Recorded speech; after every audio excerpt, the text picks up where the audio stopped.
With some new findings and some documents, there was basically Ghislaine Maxwell was invited by Edward Epstein, who is not related to Jeffrey Epstein, but he's a journalist and a researcher, sent an email to Ghislaine Maxwell saying, do you want to be a part of the shadow commission of 9/11? It's a super secret list. Nancy Guthrie. This is turning into a really crazy thing, guys. You remember we talked about Nancy Guthrie last week, that news anchor's mother, 87-year-old woman. She's still missing. 3 weeks. 3 weeks has gone. Some developments, as you could say. They found a glove near her house. And when I say near her house, it was 2 miles away.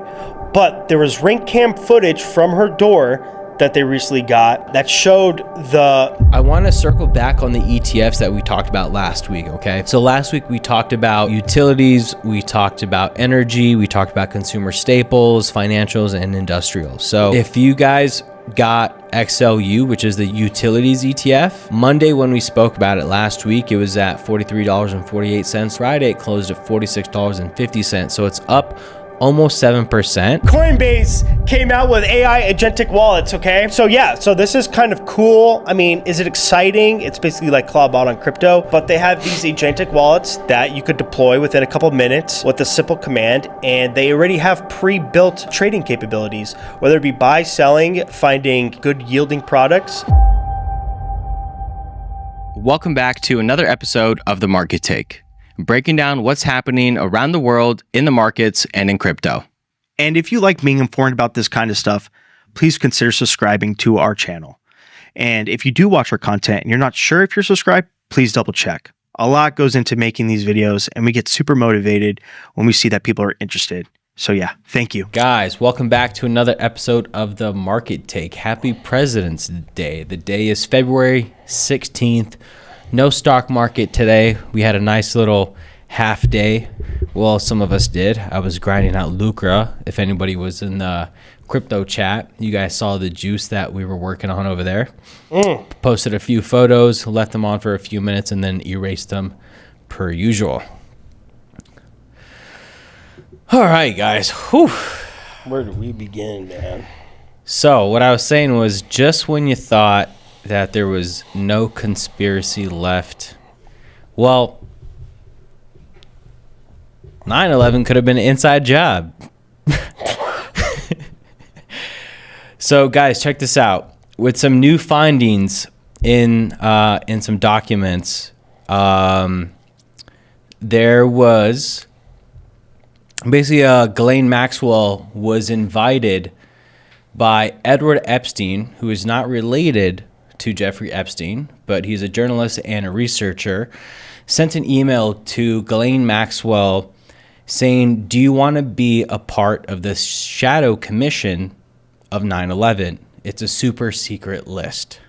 He didn't say super secret, but the email said, any interest in being on the shadow commission on 9/11, the membership list is a secret.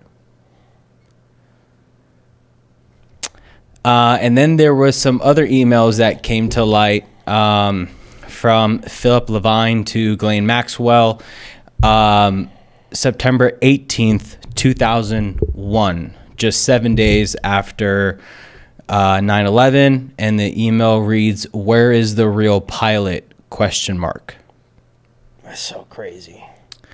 And then in another event, so just keep in mind that I'm reading what was said.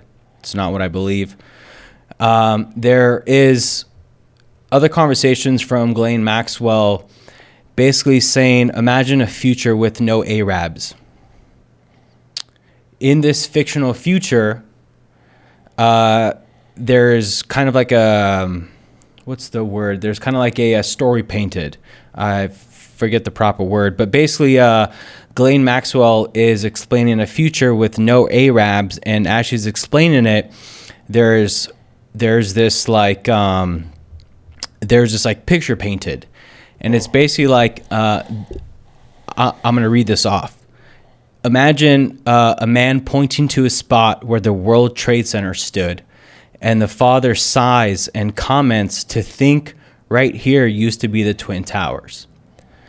The child then asks, Dad, what is the World Trade Center? Like, what's the Twin Towers? And the father responds, they were two huge buildings that were destroyed by the Arabs. And then the boy asks, what are the Arabs? So Maxwell sent this to Thomas Pritzker, who's the executive chairman of Hyatt hotel chains, multi-billionaire. Jeez. Imagine a world with no Arabs. So there's a lot to unpack here, a lot to take in, because what we know now about terrorism, I'm not discrediting terrorism whatsoever. So there's real evil out in that world, right? Terrorists do exist, especially in the Middle East, and they are genuinely the most evil people on the planet, subhuman. Yeah, but this is very interesting. Man, especially what we just heard about, what we heard earlier on the Sean Ryan show, with that CIA targeter as well, on how she knows that there's, and this might be an obvious answer to you guys, but she knows that there's, terrorist biolabs, especially here in Nevada, where we're at, where they're linked to Al Qaeda, not ISIS, not any other type, but Al Qaeda. What we'll talk about. Yeah, and they're these biolabs, and these could be any kind of labs, right? Not just like bioweapons, but and bioweapons, but weapons that create bombs, suicide vests, and so forth. So, I don't know. This is a tough one. There's also replies back from Maxwell as well, and the email says, now, you know better than that. Be nice, because one day you'll be in the back seat whilst I am flying. You can check redacted who flew that day. So where's the real pilot? And then she responds, now, you know better than that, because one day you'll be in the back seat while I'm flying. You can check redacted who flew that day. And I want to add something to this too, guys. And I'm just going to be very vague about it, because I don't want to give full detail about it, because I don't know the validity of it. But there was a group of people on the day the Twin Towers fell in Brooklyn, across the bridge, overlooking the Twin Towers falling, celebrating. And I'll tell you this right now, they weren't Arabic.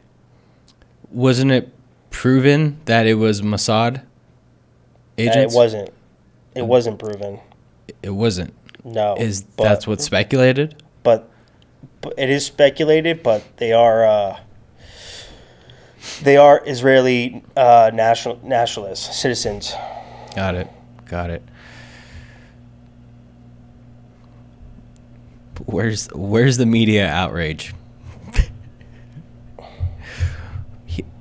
We had media outrage for everything that you could think of under the sun, but no media outrage for pedophilia, for this stuff. I'm just saying, where's all the anger on social media? What happened to that? It's almost like if a paid agenda isn't pushed online on social media, instilled in people's brains, then they wouldn't advocate for anything. Because how are you not going to advocate for this? Why isn't social media on fire about this?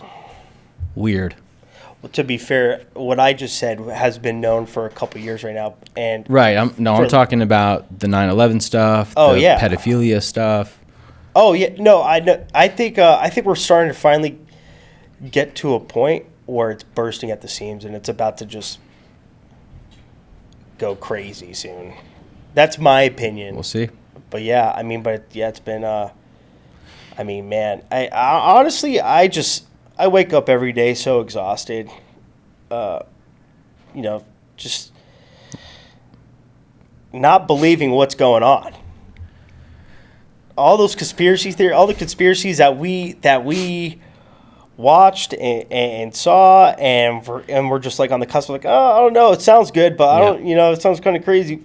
It's all coming true. Yep, just like we said last week, I think we need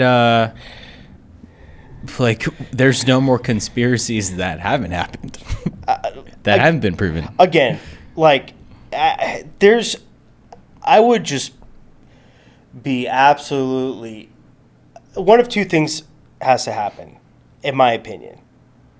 They need to completely release the files completely unredacted to everybody, and they need to start doing mass arrests, mass investigations, and really holding people accountable swiftly. And if they don't do that, then I just personally can't believe in politics anymore. It's just at all. Eduardo, but exist. Eduardo, if you say that's never going to happen, that's a part of the problem. Because if you think that us being vocal will never help and nothing will ever happen, then we are a part of that problem if we truly believe that. Yeah, if you just throw your hands up and just like, what can we do? That's where they want you. You're adding gas to the fire. That's exactly where they want you. They want to demoralize you to the point where you're like, nothing I do matters. And when you feel that way, then you've let them win. You've let them win. Mm-hmm. So remember how I was saying too is, there's kind of like this notion, if you're like all powerful and you try to take down somebody else powerful, they could try to whack you, right? Mm-hmm. Or they could try to blackmail you into oblivion to not do the right thing. Mm. So it almost makes me wonder if the Trump administration and Bondi are saying such outlandish thing, like when she out of nowhere had the Tourette's to be like, well, the Dow's 50,000. Oh, like, who cares about the Dow? We want these people held accountable and arrested. And it's created such public outroar that now both sides are demanding everything to come out. So if you're under such crazy scrutiny and fire, you're like, I have no choice but to push this out. And then, yes, they'll see a ton of crazy things, but at the same time, if this is a crazy blackmail operation, which I believe it is, blackmail is only powerful if you have that blackmail over somebody. If everything is released, it's going to be crazy, but then they lose all the power. Yeah.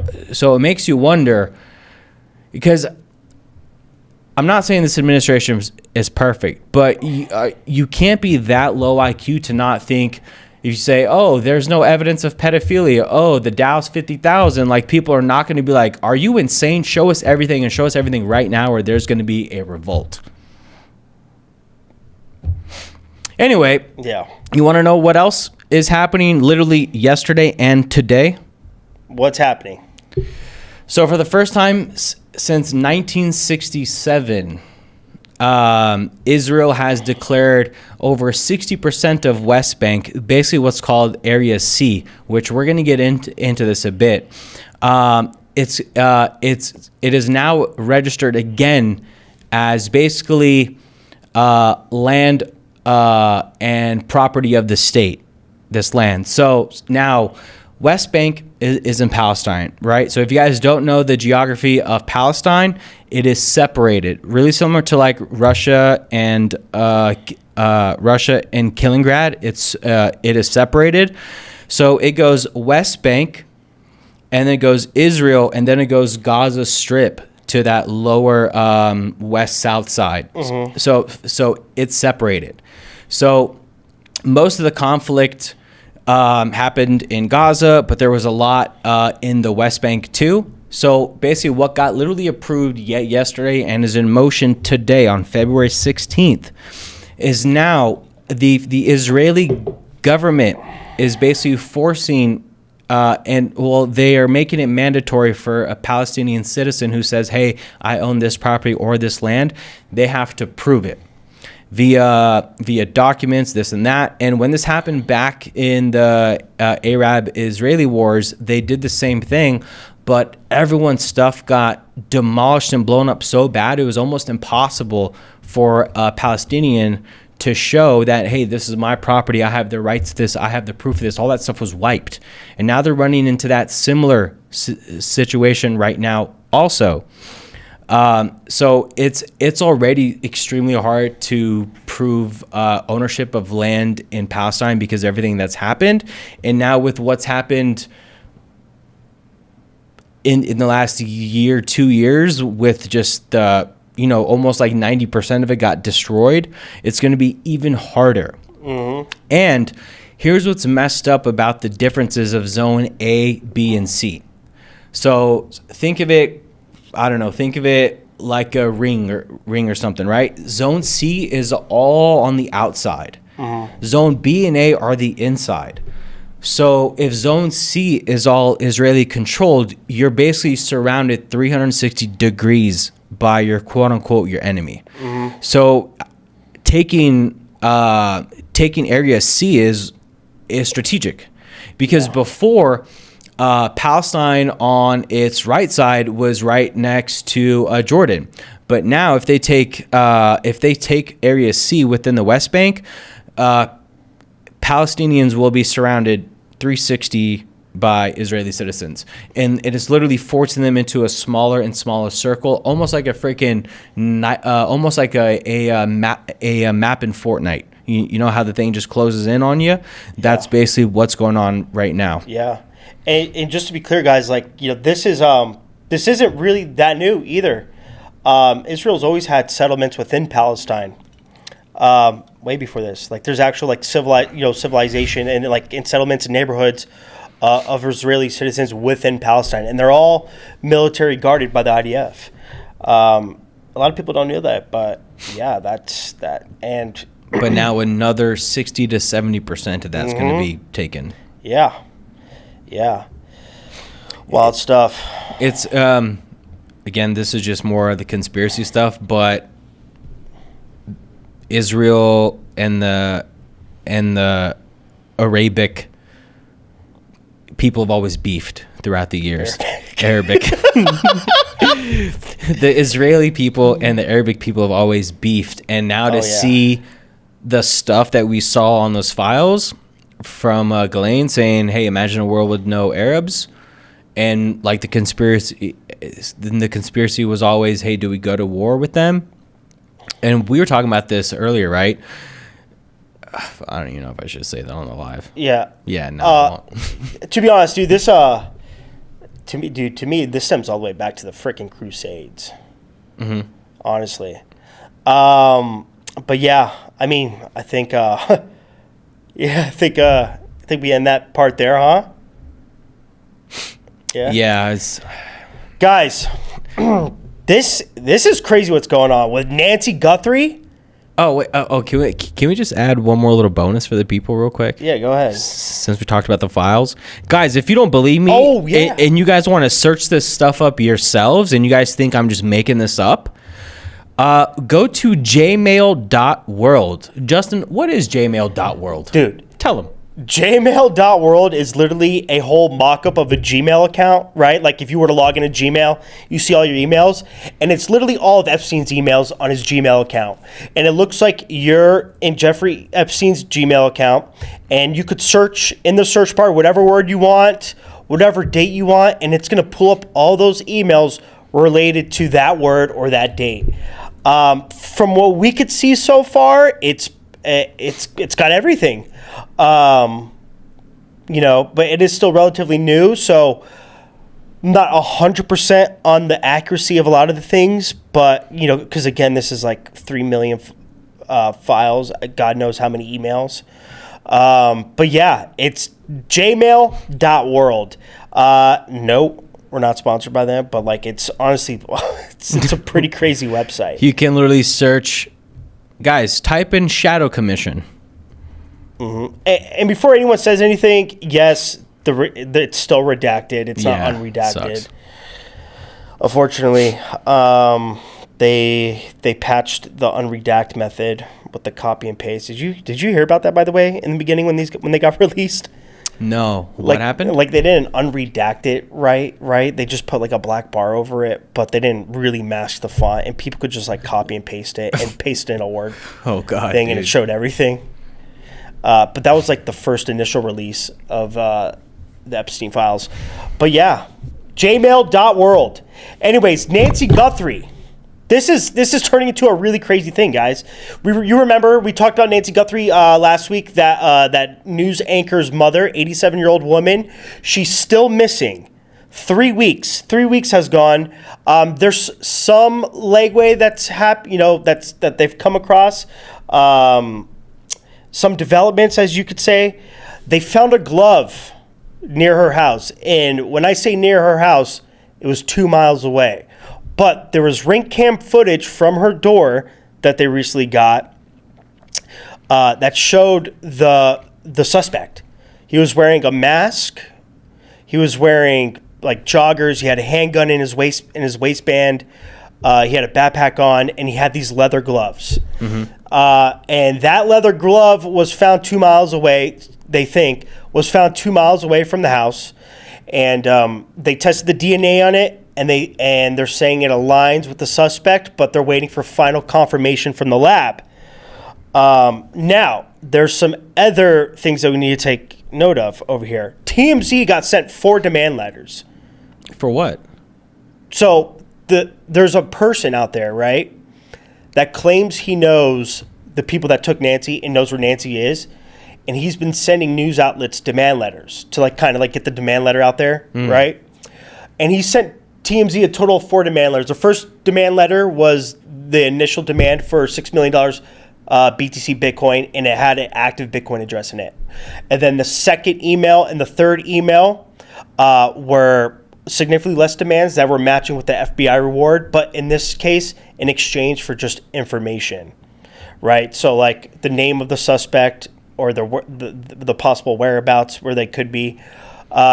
And that was for a $50,000 demand and a $100,000 demand because the FBI just raised their demand to their reward to $100,000. Mm-hmm. Now, a 4th letter got sent, and it said it gave a little bit more detail, right? The 4th letter said this. It said, by the way, before I get into this, the person that's sending these emails and letters is using like a cloaking software to mask their IP. So every time he sends it, it's a different IP. Mm-hmm.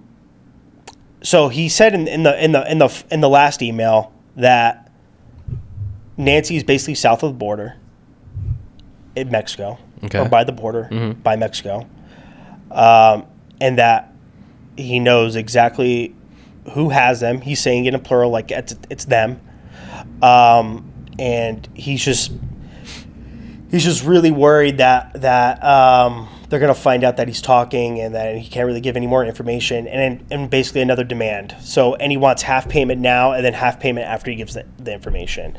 And that's where we're at in this case right now. And you were telling me that they did pay the ransom. Oh, that's what I wanted to dive into. They paid the ransom. They didn't? Yeah. So I looked into it more, right? There was speculation out there, guys, where supposedly they paid a ransom and then the FBI or whoever went back in and stole the money back. That's not true. What happened was this. So there was another identical transaction of 6 million BTC around the same exact time of the demand, and they thought it was that wallet, but that wallet, the demand wallet showed empty when that transaction happened. So that didn't happen. The only transactions they saw in that wallet were what they're calling like test transactions, or like very minute transactions that are so far off from like the demand amount, like a couple $100. And here's another thing too that the feds were pointing out. They're saying, because guys, Bitcoin is super, super traceable. Right, in terms of knowing where the money went and everything, as far as geolocation wise, it's not, obviously. But what they were banking on, and this is kind of like, in my opinion, a naive thing to look at, was some sort of funds being sent to, they're hoping if the money does get sent, they were hoping it would be sent to an exchange and then cash out that way. Like Right. some like big exchange. Yeah. Like, I hate to break it to you guys, but crypto tumblers exist, right? Like, think of Tornado Cash. Remember Tornado Cash?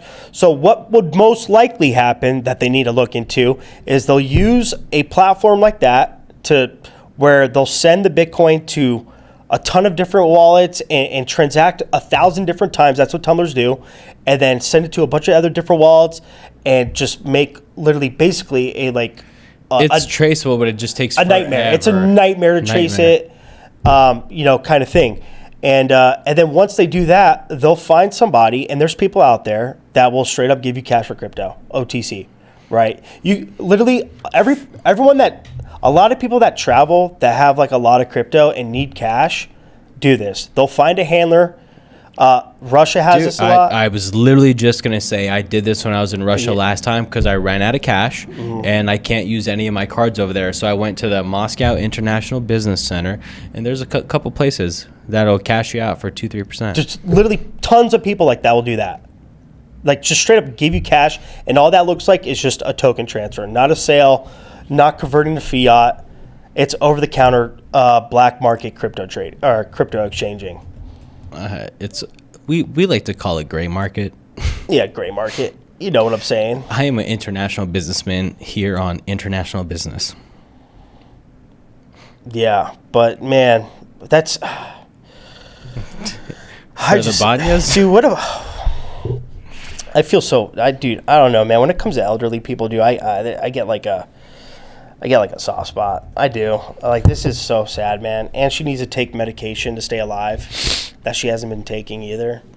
And there hasn't been any proof of life at all. I thought they had one initially, no? Oh, no, dang. No proof of life. The family said they'll pay, but they want proof of life first. And they haven't received that. But yeah. Yeah, Fody, way to throw me under the bus. So I know you guys heard Justin say earlier about the Biolabs happening. So for all my Vegas folks, there was a Biolab that got tipped off in Las Vegas. Mm-hmm. So this happened, January 31st? They got tipped off, and they basically raided this guy's house. He was here on a non-work visa from Israel. And he got parted. Well, I'm sorry, not parted, but he got basically bailed out day one and got let go. I wouldn't even say bailed out. A federal judge demanded his release. Yeah, just that. Like, what, dude? This guy had. But hold on. Handguns, assault rifles that all violated his visa. He also had to surrender his passport and give up the weapons. Okay. Why I know. Not, like, that's enough. Oh, my God. You can't leave the country that you're in trying to attack. I know. What's going on? But we're leaving some parts out here, though. We are. But there's more to it. I'm just saying, like, I just found it suspicious. Yeah. I mean, so, guys, like Arthur was saying, here in Las Vegas, Northeast, by the way. So, like, I would say by Nellis almost. Vegas is so little, it's still so close to home, bro. I know. I would say this is kind of close to Nellis, dude. Northeast. Yeah. What's even crazier is the other information that we heard today. Oh, yeah. But, yeah, dude, this okay. So, do you want me to explain it? Yes. Okay. So, anyways, back to what we were talking about. There was a house that got raided here in Las Vegas, and it had an illegal biolab. And it basically had thousands of samples of random liquids, unidentifiable liquids, and some were labeled with or had labels of HIV, had labels of malaria, Ebola, tuberculosis, a bunch of crazy just a bunch of crazy viruses and a bunch of other unknown stuff. So it sounds like what a terrorist would have, but for some reason he just got let go. Weird. Here's another thing. Weird. So I don't know if you guys remember, but 2 years ago, back in 2023, was that about 2.5? 3 now. A house in Fresno, California, owned by this Chinese nationalist. I'm gonna butcher his name right here. Ching Che Pei. Dude. I'm butchering it. Did you even try? You said ching chang. Fuck it. Dude, Che Pei. Anyways, this guy, his house in Fresno, he was running another illegal biolab where they found thousands of vials and a bunch of stuff labeled with all these deadly viruses, right? And they also found 1,000 mice. Bro, can you stop?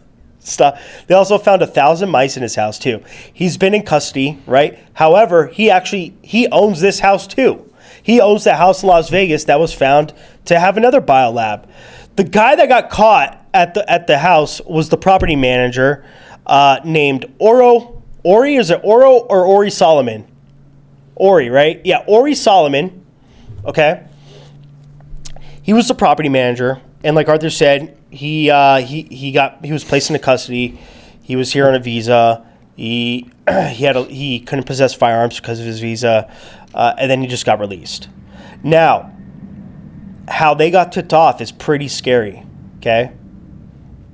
How they got tipped off is like people were getting really sick going to this house, right? This house was an Airbnb, by the way.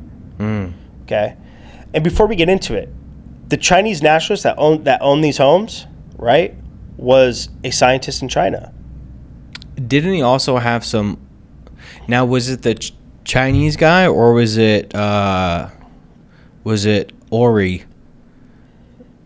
Are you reading the chat? Ching chong ping pong. Stop. Jay Beizhu was his name. Anyways, Ping pong. okay, stop. Yeah. So was it? He had that other property in Fresno. Did he own that as well? Yeah. Right. Okay. Yeah. So like, this isn't the first time that he's been caught with this kind of stuff. No, this is the second time. I just said that. Yeah. Right. What's going on? Dude, and you know what? They said this was like a clandestine operation, meaning from like a foreign government or like a foreign country. Weird. So what place is this guy a citizen from? China. No, I'm talking about the guy who was living in the house doing all the stuff, not the house Ori, owner. Israeli. He's an Israeli citizen. Something's weird. And then we also uncovered that here in Nevada, proven, you said she was a CIA targeter? Before we get into it, though, I was on a point. My bad. Yeah. But the reason how they found out, this house was like an illegal biolab is like people were getting really sick. A neighbor got sick. Their cleaning lady got sick. People that stayed at the Airbnb got sick. The handyman got sick. Solomon's wife got sick. Right. And like they got like not just like regularly sick, bro. They got like deathly sick. Yep. Like on the verge of death. And yeah, someone tipped the feds off, and they went in. And the reason why, okay, so there's also speculation that this is connected to Wuhan. If you guys don't remember what Wuhan is, Wuhan's the lab that broke out the Corona-19 virus, right? But there is no direct connection.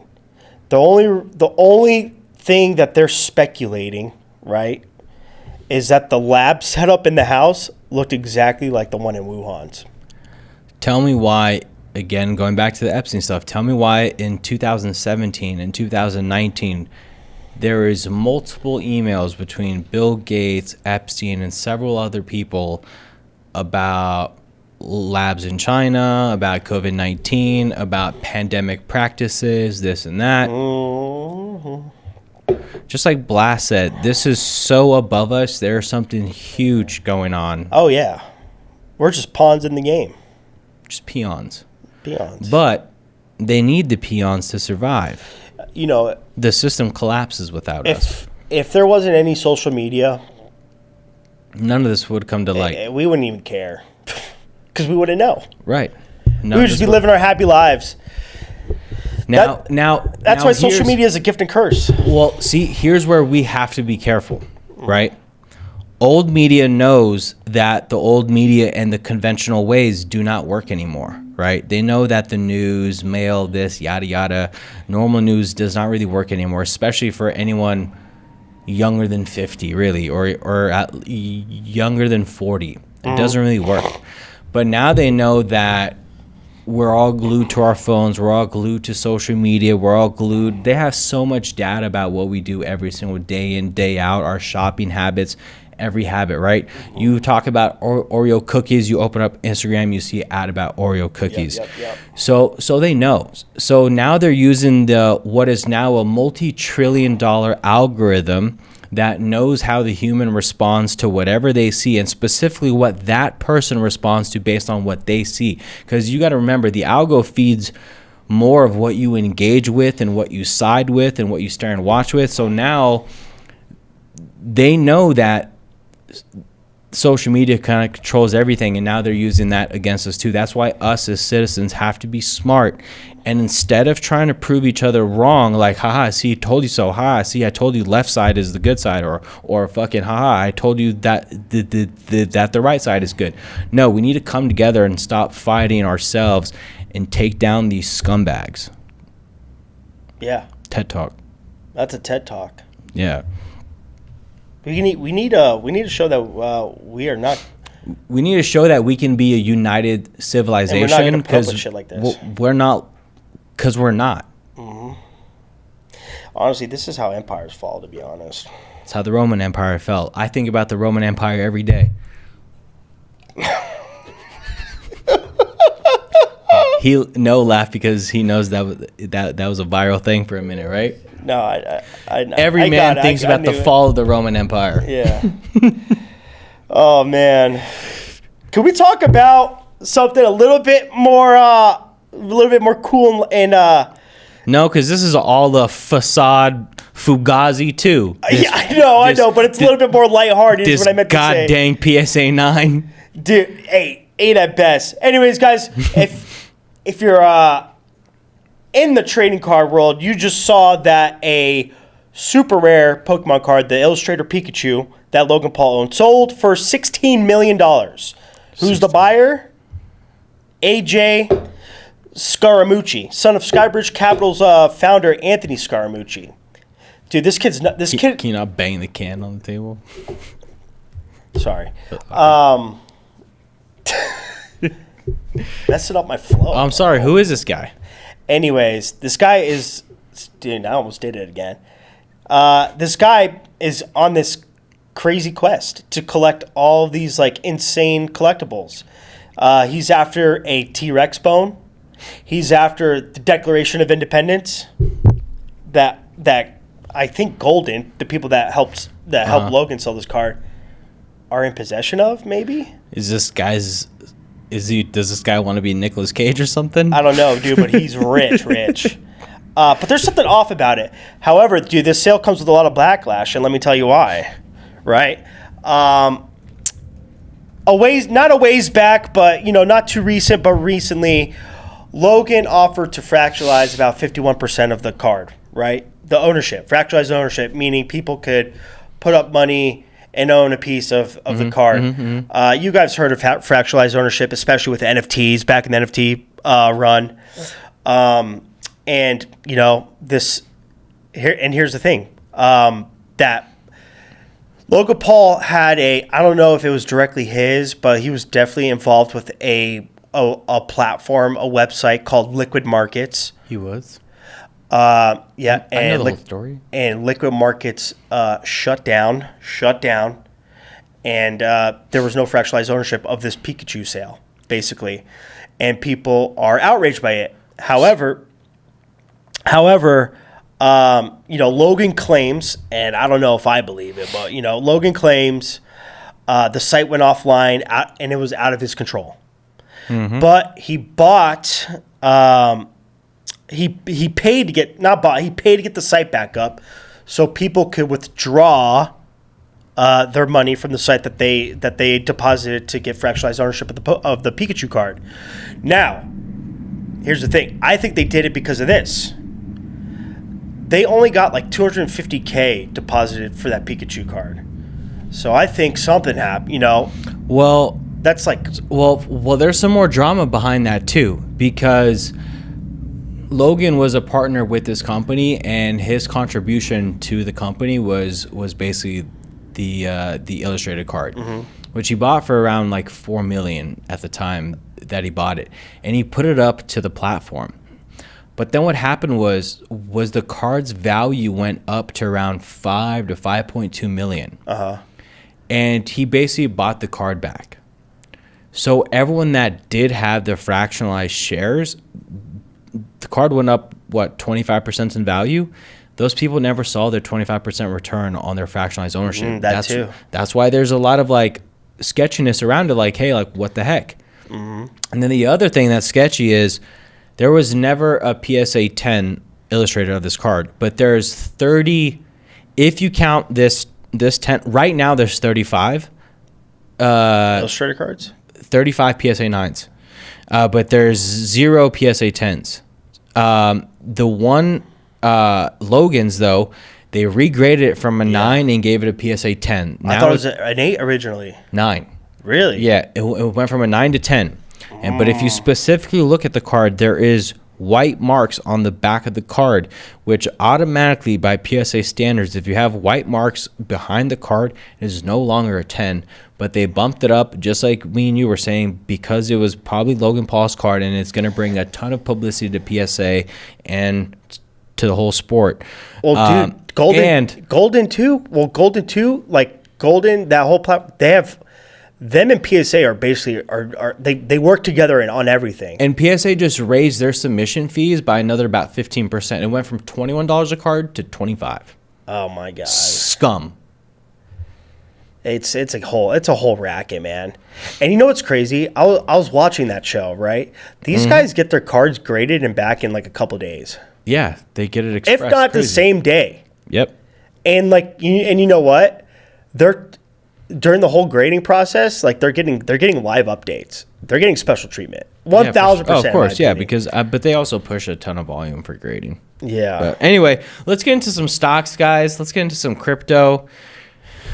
So we had CPI. As you guys remember, we talked about CPI last week. CPI came in at around 2.4% and around 2.8% if you count everything. That 2.4% excluded food and energy. Food and energy costs are going through the roof.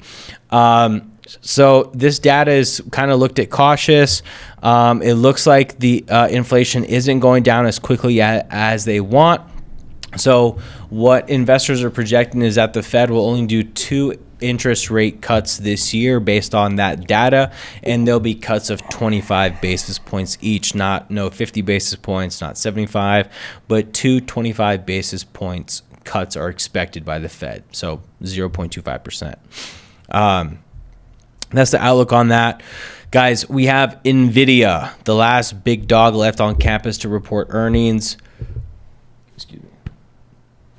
NVIDIA is reporting earnings on February 25th. It's probably the last major catalyst that can shake up the market in terms of, actually, it is the last catalyst that can shake up the market in terms of earnings, in terms of like Fed policy, CPI, FOMC, all that stuff.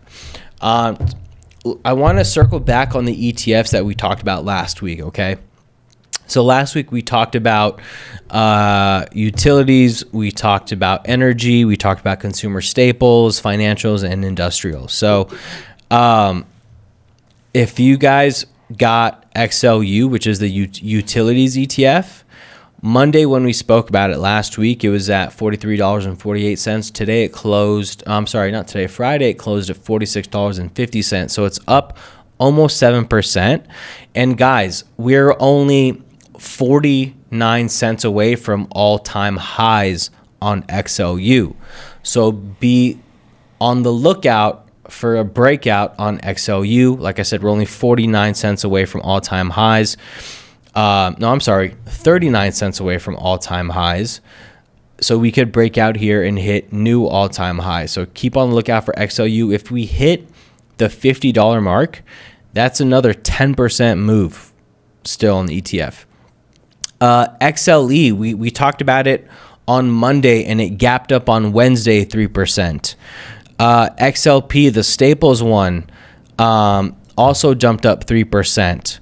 XLI jumped up about 2%, but dipped back down to 0.1%. The only ETF that went down of all the ETFs that we mentioned was XLF, which is the financials ETF. That's down 4%.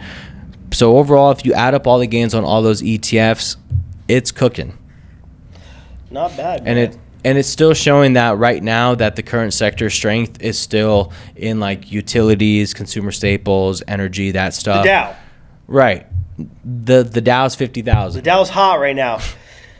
I mean, SPY's going to come back with a vengeance at some point. But yeah, Dow's hot right now. Yeah. Good stuff on that. Yep. Stocks to watch on Blast watch list is CPS and Coin. Let's get into crypto. Yeah. So guys, we talked about this a few episodes back about the X bringing on cash tags for crypto and stocks. Yep. When you click on the cash tag, it pulls up the chart. Well, now we've come to find out it's a lot more than that. It's going to have a lot more data.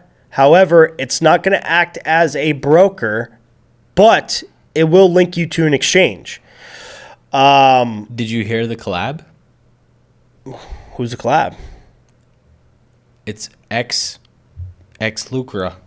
It's a X and Lucra collab. You know, when I was reading this, I was like, this sounds like Lucratech, if I'm not mistaken. It's right, like the back end. This is Lucratech in here. What I tell you when we were ahead, I'm like, watch everyone. When I saw that smirk on your face, everyone in 6 to 8 months is going to be talking about an all-in-one trading toolkit, something we already thought of. All right, Elon. Yeah, it's on, buddy. Well, yeah. I mean, honestly, I think you have a lawsuit here. I think I should sue him. But also, I mean, did you see that Elon, though? He did make a post the other day that he wanted to hire traders to do with like AI trading and talk to them about strategies. Maybe I should be like, hey, buddy, how about you don't copy my app before I sue you? Yeah. Honestly, even though I have think no legal shit I think yet. he's asking for that too, for like for the longer future of this financial sect of X. Because X, at the end of the day, is going to be an everything app. He wants to compete with WeChat. Have you used WeChat before? Yes, I have actually with Jack Lang. Do everything on there. Not the Epstein Jack Lang, a different Jack Lang. But what you know what I worry about X right now? If you go on X right now, it's disgusting. It's all fake. It's all bots. Oh, dude, it's slop. Terrible. It's slop. I don't know what happened, but I can't stand going on X anymore. Dude, I mean, I'm gonna be honest. A lot of it's to blame for OpenClaw. Which OpenAI just bought. Oh God. Yeah, they just acquired OpenClaw. So is it open still? I don't know, because OpenAI is a closed AI. Yeah. Well, X is so like quote unquote like free speech that they're allowing literally everything on there. Like it could be wrong as shit now. Oh yeah, and that's kind of. And have you noticed though what's going on with the Clawbot stuff and what's going on with the captions? And now it's like it's a race to the best captions, and the caption could be like totally like it could be like 1/10 of the accuracy of the video, but the caption is so like viral. For example, like OpenClaw started this whole thing. It was called the Mog Wars on X. Did you see it? Of all the influencers? Yeah. And then you really look into it, like, oh, this was like fabricated. It's not even a real thing, dude. So this is a whole thing, right? So clipping on X is actually like very popular art. I'm laughing at what Blast just said. Sorry, it just threw me off. But anyways, yeah. So clipping is actually like very popular on X because X does pay you out on engagement, and they pay pretty good, to be honest. So Nikita Beer actually brought this to light, right? All of this like like all these like fees like being earned from like engagement from claw bots and everything. He's actually going to put a stop to. They're actually going to end that. Good. Somehow. I don't know how they're going to do it, but like I think they're going to be doing it through like API pools or whatever, or like they're trying to see like who's pulling from their API, and they're just going to block it completely. Mm-hmm.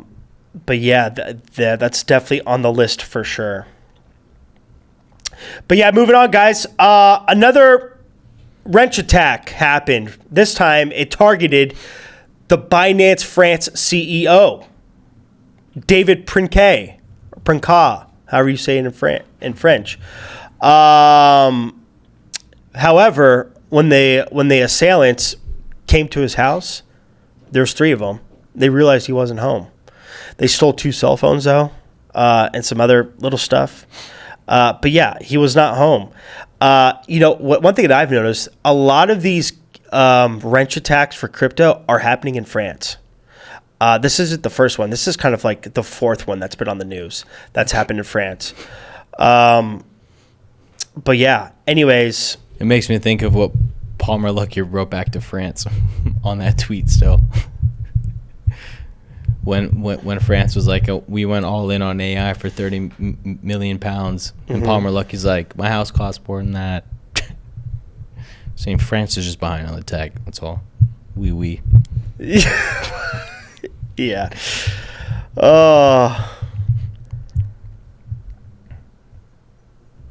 What are we looking at? Libra. I feel didn't. Who traded Libra in here? Blast, did you ever trade Libra? I don't think anybody traded it because it rugged within like the same hour it launched. Oh, yeah, almost instantly. And we were in Mexico during it. But yeah, what Arthur's referring to is this, guys. You guys remember Hayden Davis, the person behind the big Libra rug token, behind the Melania token, right? Somehow this kid is not in jail. And he's just running amok. And lately he's been trading memes. And, supposedly he's down $3 million on Pump Token, Trove, and Penguin. He used the address that was linked linked to his company, Kelsier Ventures, which created the Melania token and the Libra token.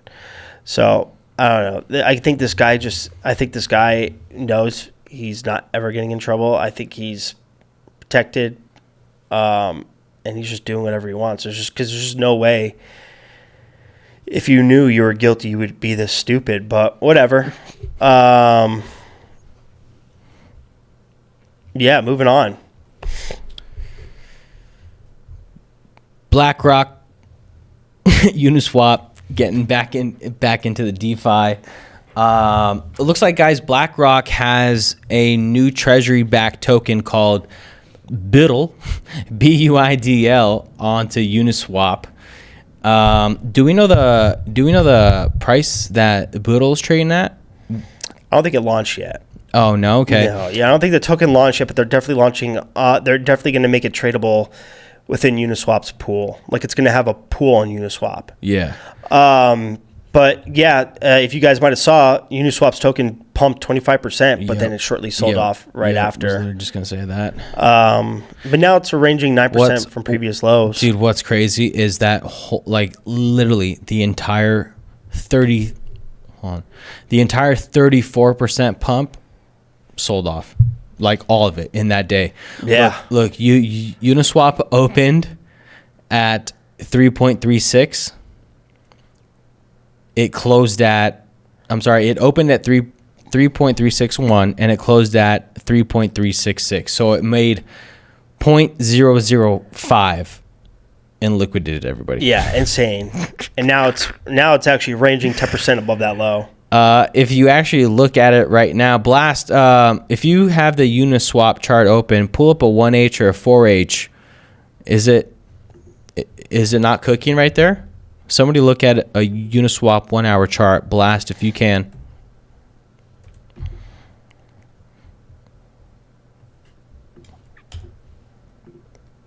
I don't know why I wrote back to your Kulo comment, but My what? Who's calling? No, blasters. Blast, like, every time I check X, there's a big culo there. The big culo. Oh, man. I mean... I don't know. Your algorithm is a reflection of you, Blast. You might like a big culo. Of course he likes a big culo. Who doesn't, though? I'm a BBL aficionado. Aficionado. I know a good one when I see one. I know a lumpy one when I see one. Ooh, nothing I know who like had a good those doctor. I know who crater didn't ones. have a good doctor. Am I judging, so to speak? Not really. Not really. I like any type of BBL. Well, guys, that's what we got for you guys. Hold on, we got one more thing. We got one more thing, guys. In other news, Coinbase came out with AI agentic wallets. Okay, so this is kind of cool. I mean, is it exciting? It's basically like Clawbot on crypto, but they have these agentic wallets that you could deploy within a couple of minutes with a simple command, and they already have pre-built trading capabilities, whether it be buy, selling, finding good yielding products, and it could do this for you while you're in your sleep, and these wallets run on the base layer too, so on base. And it's completely gas-free. There's no gas.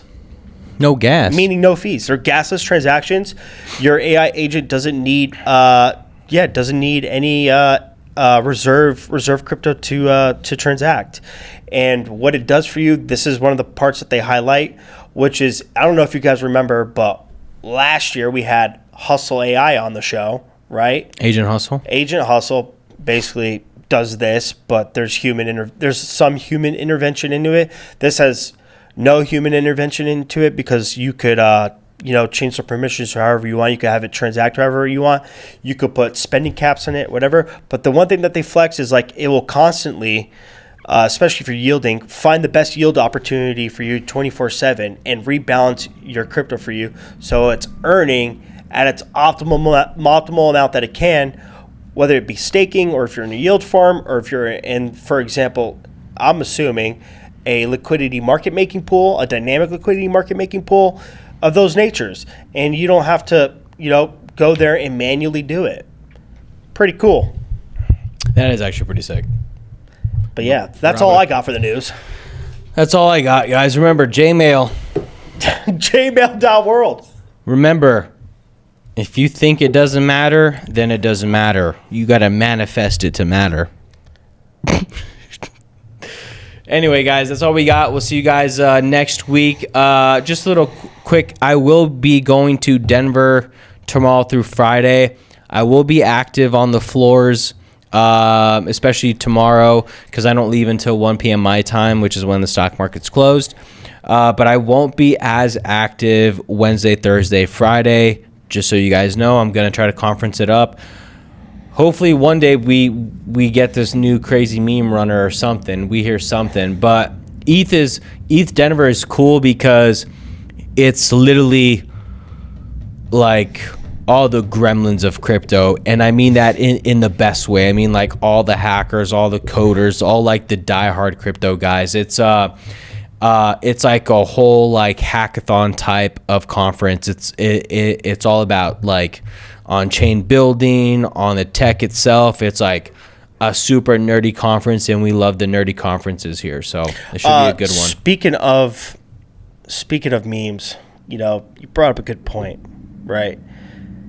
Guys, now is the time to do the research and find that meme that you think that's dirt cheap right now, while everything is dirt cheap, that you think can still be alive in the next narrative or in the next meme cycle, and just go balls to the wall in it. I'm going to think about this for the next couple of days. I've already got a couple names that I think that...